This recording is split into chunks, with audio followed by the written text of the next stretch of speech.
Author's note: weird images of strange deities, nature worshippers, and a large pantheon of gods flashes through the mind of a Westerner when they hear the words Hinduism. It is mistakenly believed that Hinduism promotes pantheism, in which the universe is identified with divinity, thereby removing the need for a personal god. This subsequently gives way to the misbelief that as everything is considered to be divine, everything is worthy of worship. The Vedic texts are the authority for understanding Hinduism. Many scholars in the past have struggled with these texts. While deciphering these texts, scholars are often faced with what seems to be apparent contradiction. The so-called incongruities which confuse the scholars arise due to their lack of understanding of the Vedic terms. The correct explanation for these terms have been provided by Sri Ramanujacharya, who himself followed the explanation rendered by sage Vedavyasa. The Vedas clearly state that there is only one true God. He is the supreme being called as Paramatma, the Supersoul. The supreme being in Hinduism is called by many names. The names mentioned quite frequently are Brahman, Lord Vishnu, Lord Narayana, Perumal, and Bhagavan. He as Brahman is the supreme controller and the supporter of this universe. The universe as we see, with the array of creatures, planets, galaxies, etc., cannot exist without the support of Brahman. The universe cannot function independent of him. It is forever dependent on him. To emphasize the ceaseless reliance on him, the universe is viewed as his body. The body in the above sense doesn't refer to the type of body we are familiar with, which has eyes, nose, limbs, etc. But the body here refers to that which is under the control of God. The reference made to God as the soul and the universe encompassing the matter along with the host of soul as the body is but an analogy. We know that our body is supported by our soul within. The moment the soul leaves the body, it is unable to function, falls down, and is reduced to a corpse. Our body depends upon our soul. It cannot exist independent of our soul. In the same manner, the universe made up of souls and matter is incapable of functioning independent of God. This statement should not be understood in the polytheistic sense as this piece of paper, this book, or a piece of wood is all God because they have God as their controller. The moment worship is targeted towards a deity with the reasoning that the deity should be revered because he or she has Lord Narayana as the inner controller, the worship is no longer directed towards Lord Narayana, but it is now focused upon a lower entity. The Vedas hence do not approve of such types of veneration. The Vedic hymn "Ekameva Advitiyam" is misconstrued by many to mean Brahman is the only thing which exists in this universe. The misinterpretation of the above verse leads to the dangerous conclusion that everything else that is perceived in this universe, including me, you, dogs, cats, the table, chair, etc., is but an illusion. Brahman itself is not understood as God in the above analysis. It is thought to be pure knowledge with no qualities, making it impossible for it to take on adjectives such as holy or sacred. The above theory, based on the erroneous interpretation of the Vedas, is the cornerstone for pantheism. If the stanza "Ekameva Advitiyam" is not to be understood as Brahman alone exists, then how well should it be understood? The verse simply means that Brahman is unique and that there is none who is like him. This statement doesn't mean that he is the only entity in this universe. There are three basic building blocks of this universe: insentient matter, known as Achit, sentient being called souls or Jivatma, and God. Perception reveals to us the presence of matter and souls. We can also comprehend about the classification of entities into the above three categories by meditating upon the scene in which Lord Krishna instructed the Bhagavad Gita to Arjuna. Arjuna is a Jivatma, Lord Krishna is God. Arjuna's chariot is made of non-living matter. This scene shatters the fallacious theory that Brahman alone exists. We can clearly see that Arjuna and Krishna cannot be one entity. Arjuna can't be Krishna because if it were so, Arjuna is hallucinating that Krishna is standing before him. Then, how can we accept the teachings of a hallucination? If Krishna is the only truth and Arjuna doesn't exist, then Krishna is speaking to himself. His words then become the ramblings of a madman. Therefore, Arjuna is a different entity from Krishna. Not only this, but there are many entities identical to Arjuna as pointed to him by Lord Krishna when he directed Arjuna's attention to the warriors, horses, and elephants on either side of the battlefield. While there are numerous Jivatmas and Achits, there is only one God. Hence, the three main classification of entities are souls, Jivatma, Paramatma, God, and insentient matter. Apart from these three, there exists a fourth entity, Goddess Lakshmi, who is never separated from Lord Vishnu. As she is never separated from him, she falls in the same category as Paramatma.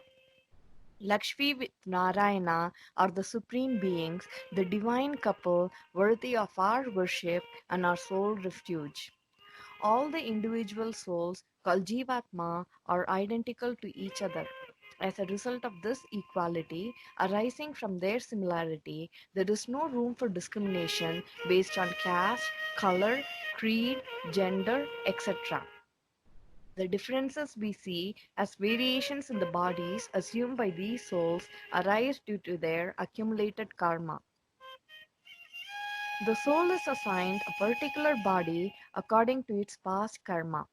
Depending on its karmic balance, it could take birth as a man, woman, insect, animal, bird, or even a celestial being.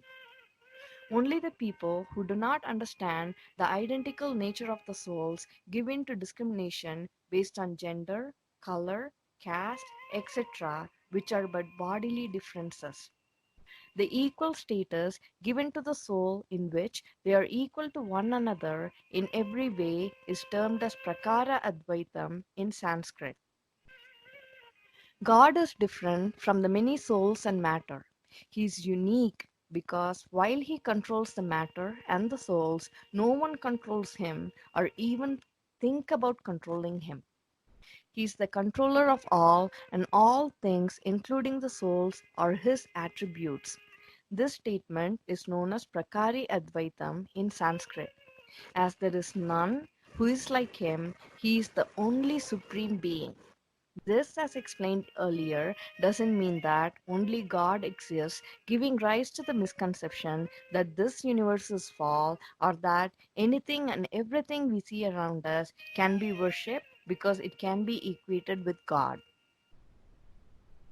The unity of the souls with the Supreme Brahman is explained by the Vedas as their inability to exist or function without the presence of Brahman. This doesn't mean that Brahman alone exists or that everything is to be worshipped as Brahman. The Vedic statements are to be understood as Brahman alone is the supreme, unique entity which cannot be controlled by any other force or entity. All other entities are controlled by Brahman. He is omnipotent and he is the place of residence for all auspicious attributes. He alone has the following six main attributes: knowledge, jnana; strength, bala; lordship, aishwarya; potency, shakti; creative power, virya; and splendor, tejas. He is the only one in this universe who possesses the above attributes along with countless other auspicious qualities. The Devas mentioned in Hinduism are thought of as gods by followers of other faiths, resulting in the misconception that Hinduism is polytheistic in nature. The Devas can be thought of as angels or spirits. They are also Jivatmas, that is, souls. Like us, they too go through the cycles of birth, death, and rebirth. Next to us, they seem to be immortal, but this is only to be expected as the passage of time in their world is different. To a fruit fly, we would appear to be immortal, and in the same manner, to us, the celestials seem to be immortal. Although they are not the supreme beings, they do have some powers when compared to human beings.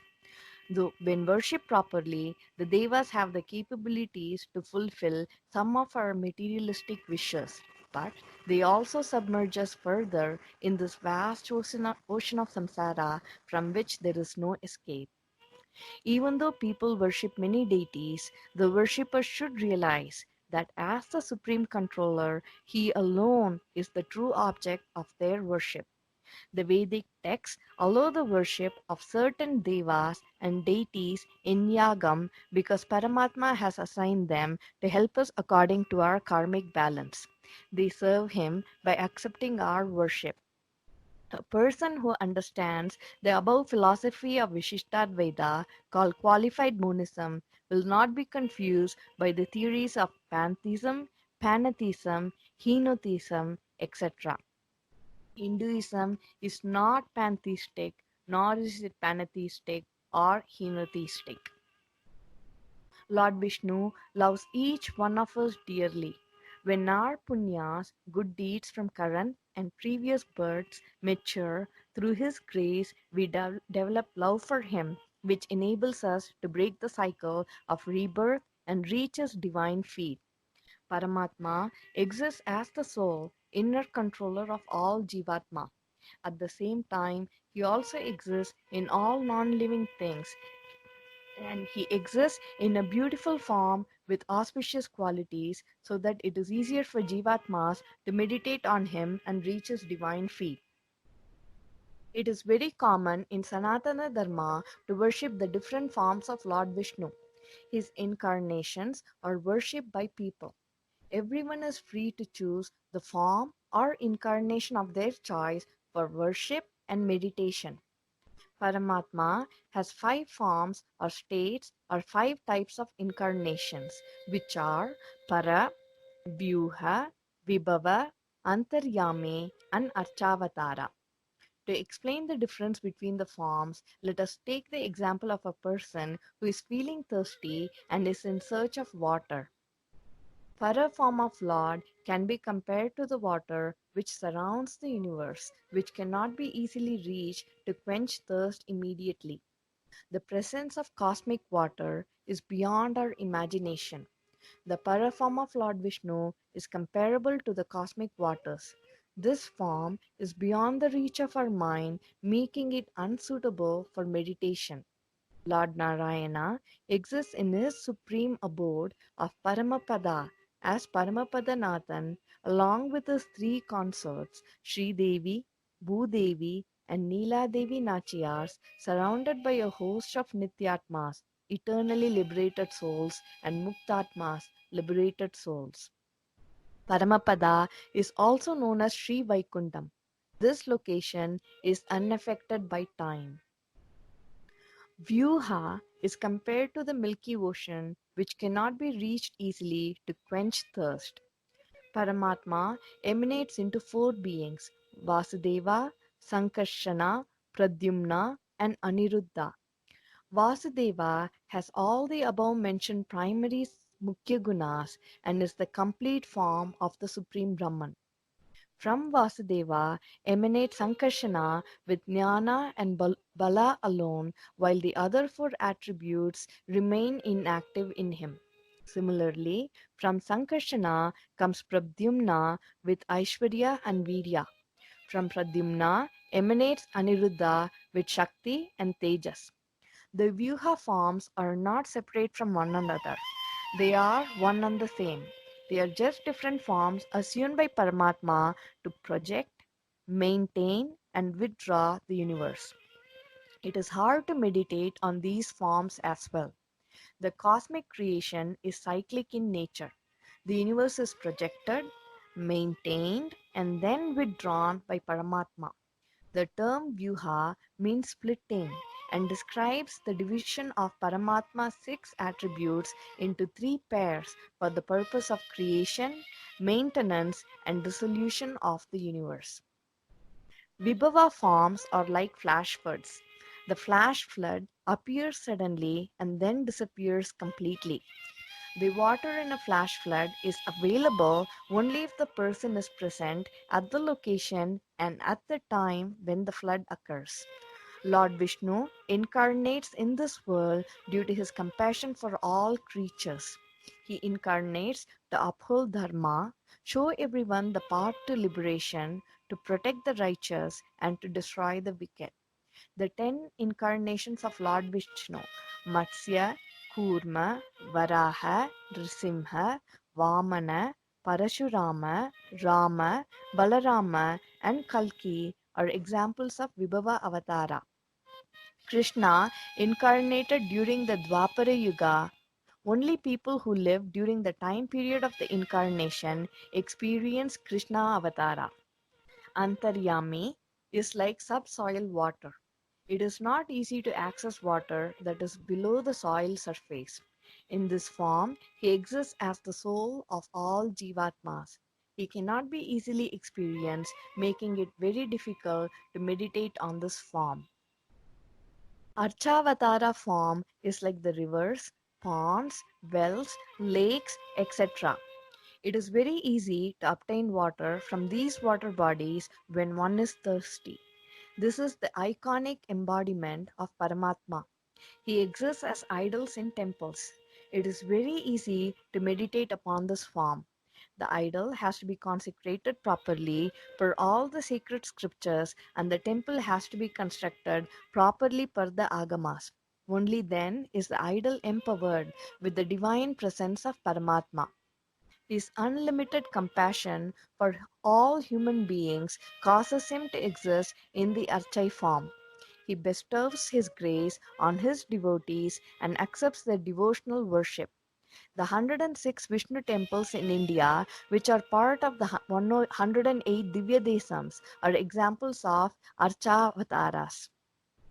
People can easily see Lord Vishnu at these temples where they can experience his power as well as grace. It is very easy to meditate on his beautiful forms at the temples. Again, everyone is free to choose the deity of their choice. They can select the form that is easy to meditate or the form that appeals to them. Krishnavatara is a Vibhavavatara.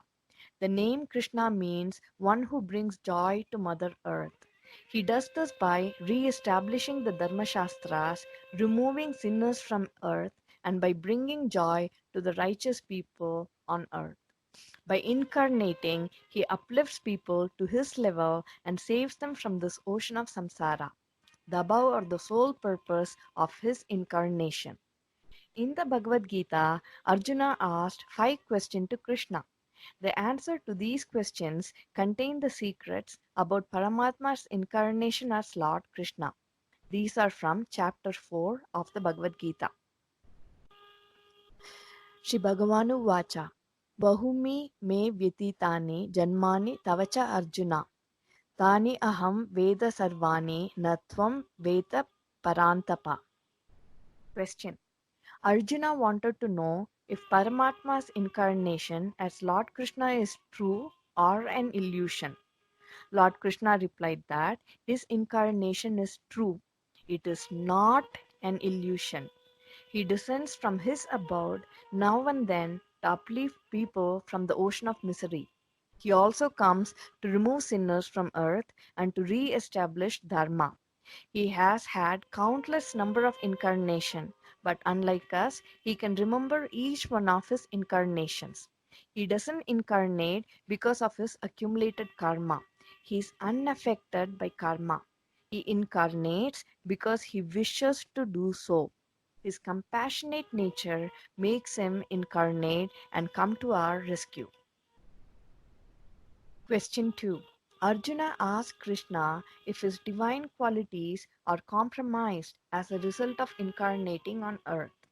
Krishna replied that he is born as he always is. He, the unborn, is born, meaning that his birth is not spurred by karma, but he incarnates because he wishes to do so. He never compromises his divine qualities or powers. He does not age or diminish in any way. He stays the same, nirvikara. We, the Jivatma, are nirvikara too. That is, our essential nature doesn't change, but our behavior changes according to the body we are born in. But Paramatma's essential nature, as well as his jnanam, remains unchanged. As a child, Krishna was bound to a mortar by Yashoda. Yashoda did not tie Krishna, but Krishna allowed himself to be tied to the mortar by his mother. If he had wished to remain untied, she could never have accomplished this feat. His glory increased because he let himself be tied by Yashoda. His coming down to our world is similar to heads of states interacting with common people to gain popularity. The only difference is that Paramatma is not looking to gain popularity. He has only our interest in his heart and works to help us. Question 3. Arjuna knew that our human body is made up of Mishra Tattva, the mixture of Sattva, Rajo, and Tamo gunas, plus the five elements. He wanted to know if Krishna's divine body at the time of his incarnation is also made up of Mishra Tattva. Answer. Krishna's divine form is made up of Tattva, which is purely Sattva guna. His form does not contain the five elements, but instead contains his five Shaktis. Question 4. Arjuna wanted to know if Krishna is forced to incarnate because of Krishna's accumulated karmas. Answer. Krishna's incarnations are not spurred by karma, but he incarnates because he wishes to do so. He comes to help us. He comes to spend time with us so that we may come to know him. Question 5. Arjuna knew that we take birth to exhaust our karma. He wanted to know the purpose of Krishna's incarnation. Answer. Krishna descends from his abode now and then to uplift people from the ocean of misery. He also comes to remove sinners from earth and to re-establish dharma. As Krishna, he fulfilled the above completely. He spent time with the citizens of Gokulam. They considered him to be their child, friend, protector, sweetheart, and so on. With their thoughts completely focused on him, they attained his divine abode. Even his enemies like Putana, Kansa, Shishupala, who hated him, attained his divine abode.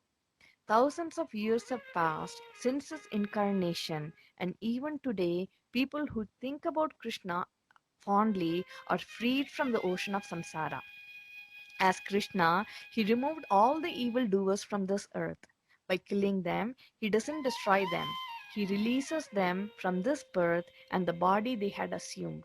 If at the time of their death they realize that he is the supreme being, they reach his divine abode, even if they had hated him when they lived. Else, they get good births in the next lifetime. I remember that when my brother was young, he used to wear a military dress. Every time he put this dress on, he would torment us by shooting us with his toy gun or hitting us with his toy sword. My mom, unable to bear his mischief, hid the dress when he slept. Paramatma killing the evildoers is similar to this. My mom didn't harm my brother when she took his dress away. She wanted him to behave properly and stop being violent. Paramatma does the same thing when he takes the bodies of the evil kings. A body is similar to a dress. We cast it away at death and get a new body when we are reborn. Lastly, to re-establish the laws of Dharma, he taught us through Arjuna the Bhagavad Gita. It is said that the Upanishads are the condensed form of the Vedas, but they are so large in number that it is difficult for common people in the Kali Yuga to master them. So, Paramatma lined up all the Upanishads as cows. A cow can only be milked if its calf is nearby. He placed Arjuna as a calf. Having done this, he milked the essence of all the Upanishads and gave it to us in the form of Bhagavad Gita. There are also 9 types of relationships between Paramatma and Jivatmas. They are as follows: the relationship between father and the son, the relationship between the savior and the saved, the bond between the owner and the thing owned, the relationship between the knower and the object of knowledge, the relationship between property and proprietor, the relationship of the self to the body, the relationship between the supporter and the supported, and finally, the relationship between the enjoyer and the enjoyed. Paramatma fulfills all the relationships. If a person is looking for a friend, that person can worship Paramatma as a friend. If a person does not have any children, that person can worship Paramatma as baby Krishna to fulfill the void in their life. Likewise, any relationship can be fulfilled by Paramatma. Arjuna worshipped Lord Krishna as a friend. Sugriva worshipped Lord Krishna as a friend. Meera worshipped Lord Krishna as her husband. To Yashoda, he was her child, and so on. Many people also worship Paramatma along with Goddess Lakshmi as their divine parents. He expects us to love him, not to fear him. He wants to develop an intimate relationship with us. He doesn't want us to move away from him out of fear and respect. To demonstrate this, he showed us the ease with which the citizens of Gokulam approached him. He enjoyed the love and affection showered on him by the citizens. He mingled with them like an ordinary child, and yet at times when they had to be protected, he revealed the superhuman qualities. On the whole, Krishna Avatara is a beautiful incarnation of Lord Vishnu. Through this incarnation, he has showed us that we can love him in any way we want to. He has taught us through this incarnation the ease with which he can be approached. For example, imagine that you have adopted a child, but you cannot see or interact with the child in any way. The child lives in a different country and you send money on a regular basis. The child has never seen you, does not know anything about you. Would the child feel overwhelming love and devotion for you the same way your own child who lives with you would feel? The only way the adopted child can feel any emotion for you is if you went to visit the child on a regular basis. Similarly, if God never incarnated, we, like the adopted child, will not be able to love him. How can anyone love a person or thing they have never seen or heard about? To make sure that we do not forget about him, he incarnates regularly so that we spend time with him and fall in love with him.